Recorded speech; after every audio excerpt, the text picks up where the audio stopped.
Assalamualaikum warahmatullahi wabarakatuh. Shalom, Om Swastiastu, Namo Buddhaya, salam kebajikan untuk kita semua. Yang terhormat Bapak Irwan Syajian MPD, selaku dosen pengampu mata kuliah Fonologi Bahasa Indonesia. Sebelumnya, saya mau berterima kasih kepada Bapak Irwan karena sudah mengizinkan saya untuk membuat tugas video PPT.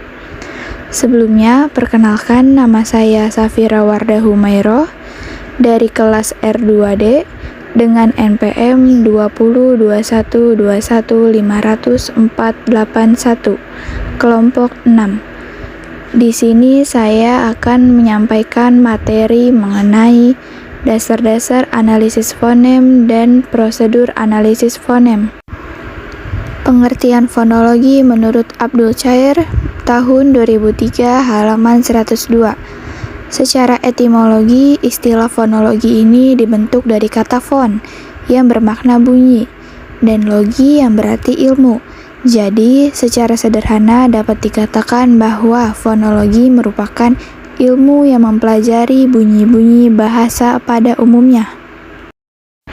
Abdul Khair tahun 2003 halaman 102 menyebutkan bahwa objek kajian fonologi terbagi menjadi dua, yaitu fonetik dan fonemik. 1.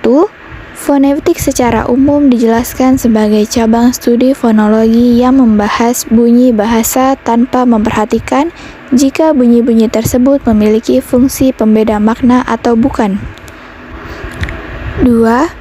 Fonemik merupakan cabang studi fonologi yang mempelajari bunyi bahasa dengan memperhatikan jika bunyi-bunyi tersebut berfungsi sebagai pembeda makna.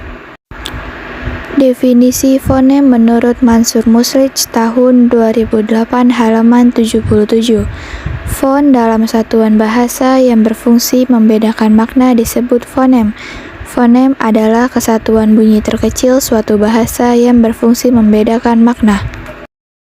Definisi fonem menurut Venhar tahun 2011 halaman 11. Fonem adalah satuan terkecil suatu bahasa yang berfungsi membedakan makna. Berdasarkan rumusan tersebut, jelaslah bahwa fonem mempunyai fungsi pembeda makna, yaitu pembeda makna. Contoh: K, T, J, M, D, dan G berpengaruh pada palang, kalang, kabu, malang, celaka, galang, himpun, talang, sejenis ikan, dalang, otak. Definisi fonemik menurut Abdul Khair tahun 2012 halaman 102. Fonemik adalah bidang linguistik yang mempelajari bunyi bahasa tanpa dengan memperhatikan apakah bunyi tersebut mempunyai fungsi sebagai pembeda makna atau tidak.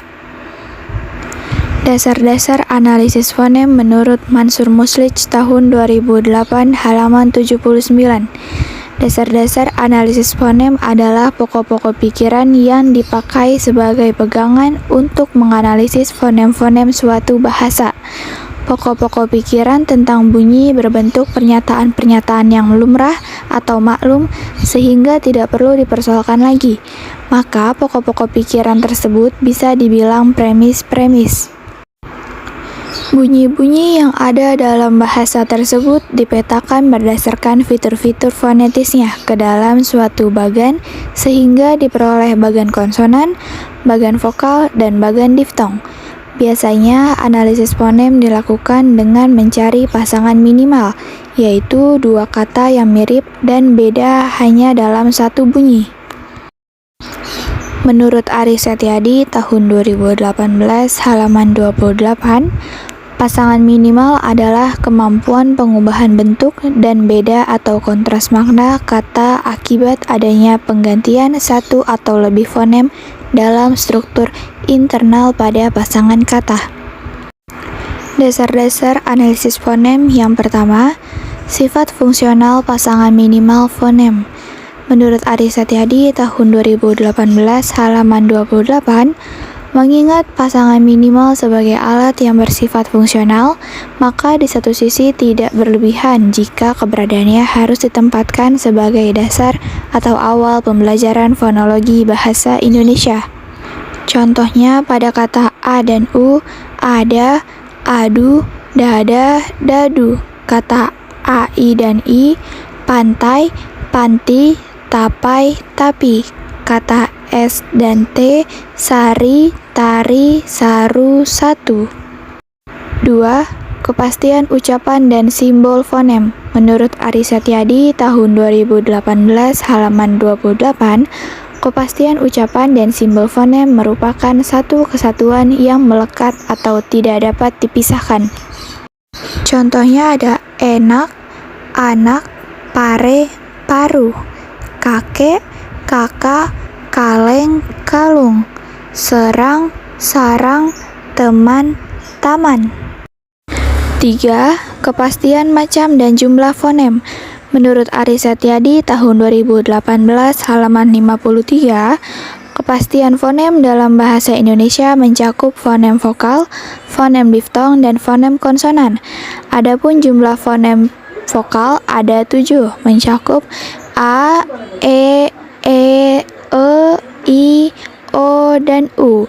Jumlah fonem diftong ada 3, mencakup AI, OU, OI, dan jumlah fonem vokal ada 25, mencakup B, C, D, F, G, H, J, KH, L, M, N, P, Q, R, S, T, V, W, X, Y, dan Z. Akhirnya, dapat dipastikan jumlah fonem dalam bahasa Indonesia adalah 35.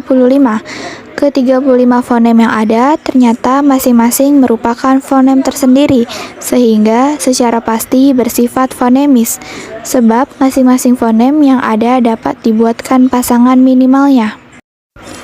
4. Fonem sebagai penyebab beda atau kontras makna kata. Menurut Ari Setiadi tahun 2018 halaman 53, dapat dibuktikan bahwa unsur utama penentuan fonem benar-benar bersifat fonemis harus berlaku akibat adanya penggantian fonem dalam struktur internal kata. Maka hasil penggantian fonem sebagai penyebab adanya beda atau kontras makna kata yang kemudian berakhir pada dasar penentuan fonem benar-benar bersifat fonemis. Contohnya kata AI ada pasar, pasir, pipa, papa. Kata AU dan A ada pulau, pula, danau, dana. Kata P dan L pura, pula, paku, palu. 5. Bentuk lain antonim. Menurut Ari Setiadi tahun 2018 halaman 55, pengertian antonim dari sebagai kata yang berlawanan makna dengan kata yang lain, yaitu buruk adalah dari baik. Bertolak dari sajian penggantian antonim dan contoh data yang ada tersebut, ternyata ditemukan pula pasangan kata dalam pasangan minimal fonem yang berlaku sebagaimana pasangan kata dalam antonim yang menunjukkan adanya beda atau kontras makna kata. Contohnya ada papi, mami, papa, mama, dewa, dewi, muda, mudi. 6. Bunyi-bunyi suatu bahasa cenderung dipengaruhi oleh lingkungannya. Menurut Mansur Musrid tahun 2008 halaman 79, premis ini bisa dibuktikan dengan deretan bunyi pada kata-kata bahasa Indonesia berikut. MP pada mampu dan MB pada kembar. Deretan bunyi tersebut saling mempengaruhi dan saling menyesuaikan demi kemudahan pengucapan. Deretan bunyi tersebut mempunyai kesamaan fonetis. 7. Sistem bunyi bahasa cenderung bersifat simetris. Menurut Mansur Musrid tahun 2008 halaman 79, kesimetrisan sistem bunyi ini bisa dilihat pada bunyi-bunyi bahasa Indonesia berikut. 1. Selain ada bunyi hambat bilabial P dan B, juga ada nasal bilabial M. 2. Selain ada bunyi hambat dental T dan D, juga ada bunyi nasal dental N. 3. Selain ada bunyi hambat palatal C dan J juga ada bunyi nasal palatal N dan N. 4. Selain bunyi hambat velar K dan G, juga ada bunyi nasal velar N dan N. 8. Bunyi bahasa cenderung berfluktuasi. Menurut Mansur Muslich tahun 2008 halaman 79, gejala fluktuasi bunyi ini sering dilakukan oleh penutur bahasa tetapi dalam batas-batas yang wajar, yaitu tidak sampai membedakan makna. Contohnya, pada kata papaya diucapkan juga pepaya, pada kata semakin diucapkan juga semangkin, pada kata sekadar juga diucapkan sekedar, pada kata adik juga diucapkan adek. 9. Bunyi-bunyi yang memiliki kesamaan fonetis digolongkan tidak berkontras apabila berdistribusi komplementer atau bervariasi bebas. Menurut Mansur Muslich tahun 2008 halaman 79, yang pertama, tidak berkontras adalah tidak membedakan makna, karena tidak membedakan makna bunyi-bunyi itu termasuk ke dalam fonem yang sama. 2. Berdistribusi komplementer adalah bunyi yang satu tidak pernah menduduki posisi bunyi yang lain, begitu juga sebaliknya. 3.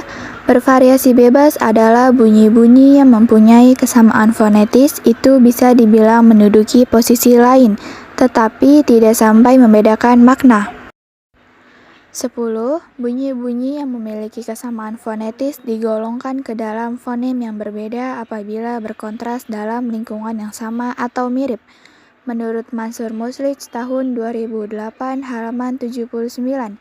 Yang pertama, untuk mengetahui kontras atau tidaknya bunyi-bunyi suatu bahasa dilakukan dengan cara pasangan minimal.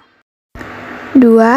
Contoh pasangan minimal dalam lingkungan yang sama yaitu ada tari, dari, paku, baku. Yang ketiga, contoh pasangan minimal dalam lingkungan yang mirip ada ciri, jari, kilap, gelap.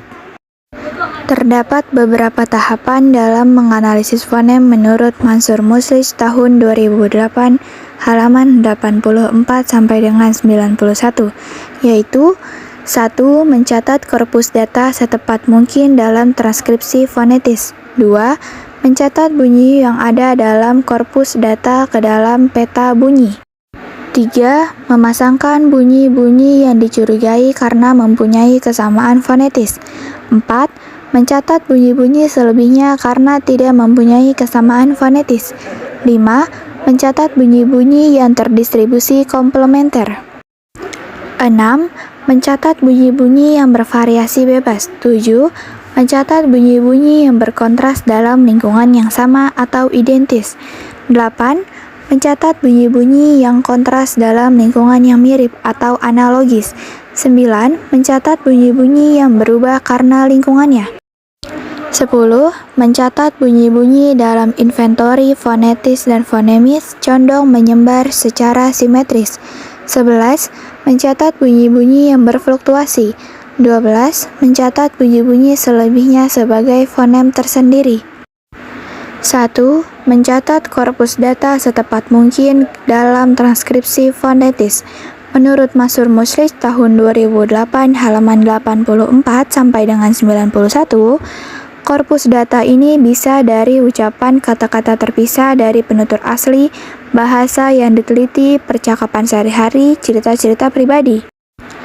Pada saat pencatatan, kita harus yakin bahwa hasil transkripsi fonetis adalah benar dan diperoleh dari korpus data yang representatif, apa adanya, dan tanpa rekayasa. Contohnya ada kata papan, ratap, dan fikir.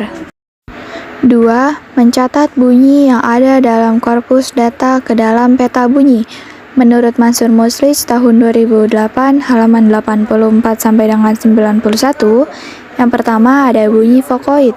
Menurut Abdul Khair tahun 2009 halaman 38 menyatakan vokoid adalah jenis bunyi bahasa yang dihasilkan oleh arus ujar dan keluar dari glotis, tidak mendapat hambatan dari alat ucap, melainkan hanya diganggu oleh posisi lidah. 2. bunyi kontoid. Sementara itu, kontoid menurut Samsuri tahun 2000 halaman 103 diartikan sebagai bunyi yang dihambat ketika pengucapannya sehingga menyebabkan bergetarnya salah satu alat-alat supraglotal. 3. Memasangkan bunyi-bunyi yang dicurigai karena mempunyai kesamaan fonetis. Menurut Mansur Muslich tahun 2008 halaman 84 sampai dengan 91, bunyi-bunyi dikatakan mempunyai kesamaan fonetis apabila bunyi-bunyi tersebut terdapat pada lajur yang sama, kolom yang sama, atau pada lajur dan kolom yang sama. Contohnya yang pertama pada P dan P, yang kedua P dan B, yang ketiga T dan T, yang keempat T dan D, kelima L dan R, keenam K dan K. 4. Mencatat bunyi-bunyi selebihnya karena tidak mempunyai kesamaan fonetis. Menurut Mansur Muslich tahun 2008 halaman 84 sampai dengan 91, bunyi-bunyi yang tidak mempunyai kesamaan fonetis adalah bunyi S, C, dan H. 5. Mencatat bunyi-bunyi yang berdistribusi komplementer. Menurut Mansur Muslich tahun 2008 halaman 84 sampai dengan 91, berdasarkan korpus di atas, pasangan minimal yang berdistribusi komplementer adalah P dan P. Pada kata P ada papan dan fikir, pada kata P ada ratap dan kecap. Kalau bunyi-bunyi yang berdistribusi komplementer, masing-masing bunyi tersebut bagaimana distribusinya? Ternyata P sebagai onset silaba dan P sebagai koda silaba. Jadi P dan P adalah alofon dari fonem yang sama, yaitu P. 6. Mencatat bunyi-bunyi yang bervariasi bebas. Menurut Mansur Muslich tahun 2008 halaman 84 sampai dengan 91. Golongan 1 ada papan, golongan 2 pikir, golongan 3 fikir. Kalau P dan F bervariasi bebas, bagaimana kondisinya? Ternyata F sebagai onset silaba dalam kata golongan 2, P sebagai koda silaba bervariasi bebas dalam F dalam kata-kata golongan 2, dan P sebagai onset silaba dalam kata golongan pertama. Jadi, P dan F adalah alofon dari fonem yang sama pada kata golongan, yaitu fonem P. 7. Mencatat bunyi-bunyi yang berkontras dalam lingkungan yang sama atau identis. Menurut Mansur Muslich tahun 2008 halaman 84 sampai dengan 91, dari korpus di atas bunyi A dan I berkontras dalam lingkungan yang sama, yaitu pertama pada kata kecap, kedua pada kata kicap. Lingkungan identitasnya adalah K plus cap, jadi E dan I adalah alofon dari fonem yang berbeda. 8. Mencatat bunyi-bunyi yang berkontras dalam lingkungan yang sama atau analogis.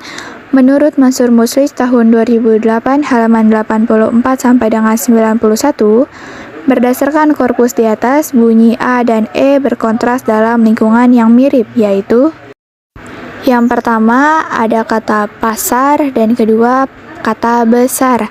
Lingkungan yang mirip adalah P besar dan B besar. Jadi A dan E adalah alofon dari fonem yang berbeda, yaitu fonem A dan E. 9. Mencatat bunyi-bunyi yang berubah karena lingkungannya. Menurut Mansur Muslich tahun 2008 halaman 84 sampai dengan 91, dari korpus di atas bunyi K dan K kemungkinan berubah karena lingkungannya. K plosif, velar mati, K plosif, palatal mati. Yang pertama ada kata kelap-kelip yang berarti kelap-kelip. Yang kedua kuku yang berarti kuku. Yang ketiga ada pikir yang berarti fikir. Keempat ada fikir yang berarti fikir. Ternyata K jika diikuti oleh vokoid belakang dan K jika diikuti oleh vokoid depan. 10. Mencatat bunyi-bunyi dalam inventori fonetis dan fonemis condong menyebar secara simetris. Menurut Mansur Muslich tahun 2008 halaman 84 sampai dengan 91, telah diketahui pada langkah kelima bahwa P dan P adalah alofon dari fonem yang sama, yaitu P. Karena kedua bunyi yang sefonetis tersebut berdistribusi komplementer. Kalau begitu, berdasarkan premis kesimetrisan T dan T, mestinya juga merupakan alofon dari fonem T. Bukti dari korpus data. Yang pertama ada kata T yang berarti kota dan T berarti sifat. T sebagai onset silaba dan T sebagai koda silaba. Jadi, T dan T adalah alofon dari fonem yang sama, yaitu T. 11. Mencatat bunyi-bunyi yang berfluktuasi. Menurut Mansur Muslit tahun 2008 halaman 84 sampai dengan 91, dari langkah ke-8 telah diketahui bahwa A dan E merupakan alofon dari dua fonem yang berbeda. Yang pertama pada kata papaya, yang kedua pada kata pepaya. Oleh karena itu, kedua bunyi pada korpus tersebut dianggap sebagai bunyi yang berfluktuasi. Dengan demikian, A dan E merupakan alofon dari fonem yang sama. 12. Mencatat bunyi-bunyi selebihnya sebagai pengganti fonem tersendiri. Menurut Mansur Muslit tahun 2008 halaman 84 sampai dengan 91, bunyi-bunyi selebihnya adalah S, C, H. Bunyi-bunyi tersebut dianggap sebagai fonem tersendiri. Simpulannya, bahwasannya fonetik merupakan fon, yaitu bunyi bahasa pada umumnya tanpa memperhatikan apakah bunyi tersebut mempunyai fungsi pembeda makna kata atau tidak. Sebaliknya, fonemik adalah fonem, yakni bunyi bahasa yang dapat atau berfungsi membedakan makna kata. Dasar-dasar analisis fonem. Salah satu cara untuk mengetahui bahwa kesatuan bunyi terkecil tersebut berfungsi sebagai pembeda makna cara yang bisa ditempuh adalah melakukan pembuktian secara empiris, yaitu dengan membandingkan bentuk-bentuk linguistik bahasa yang diteliti. Berikut daftar pustakanya. Sekian materi yang telah saya sampaikan. Terima kasih.